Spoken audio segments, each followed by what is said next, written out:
Let's say hello to David Wooding. David, very good morning to you. Morning, Mike. Good to see you, sir. I mean, Mike makes a good point there, and he kind of sums up the feelings of the British nation, doesn't he? Because I think people are just sick to death of these MPs, these cabinet ministers. They come, they go, they get involved in a bit of a scandal, then they come back. You know, that's how they see it.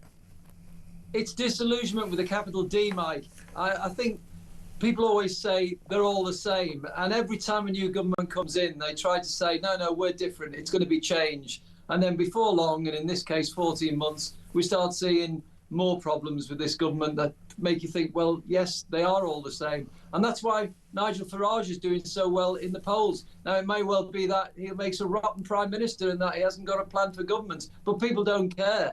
They've had the Tories for 13 years and they've had Labour for 14 months and they don't seem any better to them. No. Well, Nigel Farage is so confident about that he actually admitted it yesterday. He actually said it on Laura Kuenssberg's show. You know, don't ask me how I'm going to run the government because we don't have enough people that know how to do that yet. And it still hasn't affected his ratings in the polls. No, that just shows the level of disillusionment and how fed up people are with the status quo.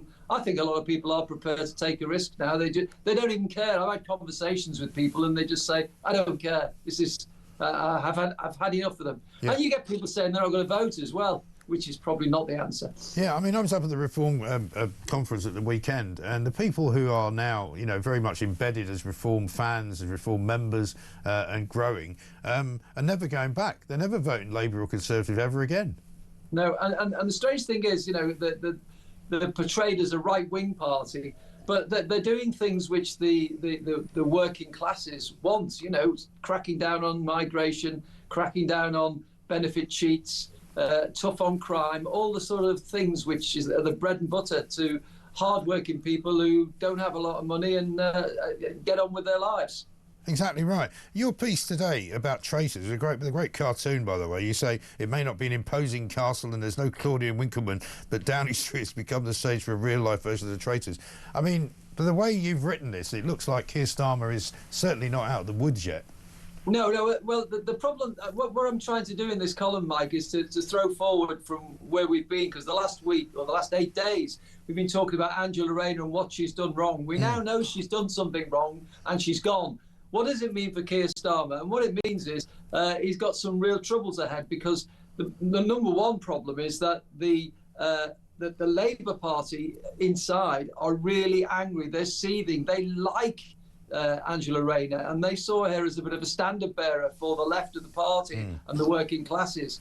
And she was authentic in that sense. She's gone, so they need to appoint, because one of the 3 jobs she had, Deputy Prime Minister, Housing Secretary, and the third one, Deputy Leader of the Labour Party. It's that third one which is an elected post. Yeah. So Keir Starmer does not have a say. It's not in his gift. So there's now an election on, which will take off at the Labour Party conference in Liverpool later this month, where they have to pick a new deputy leader.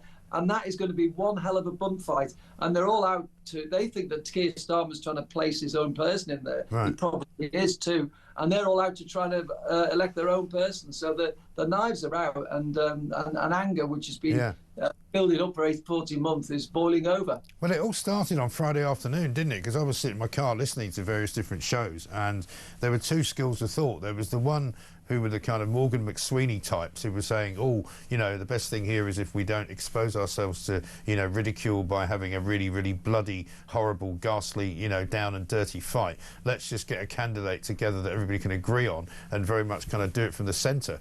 But the Labour backbenchers aren't going to wear any of that, are they?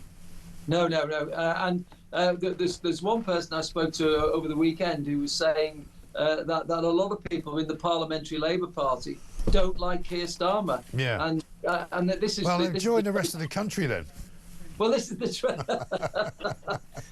traitor's analogy. You see, he doesn't really know who's a traitor and who's a faithful now, because there are people, you know, plotting, and there's some absolutely bizarre rumours flying around about stalking horses for Andy Burnham, and Ed Miliband wanted to have a second run at being leader. I can't see that happening, to be honest. But you know, there's all sorts of plotting going on, and of course he's got other things to do while this is all going on. He's got a budget coming up in November the 26th, and he's basically owned that budget now because he's undermined his Chancellor. Yeah. He's nicked a geeky deputy, Darren Jones, to go with him Downing Street and taken on two economic advisors. So if anything goes wrong with the budget, it'll all be down to him. Right. And you got the ghost of Emily Thornbury coming up behind him, right, over on one side. And you got Louise Haigh, the other woman who he had to fire for being, a fraudster, who's also in the frame. It's bizarre.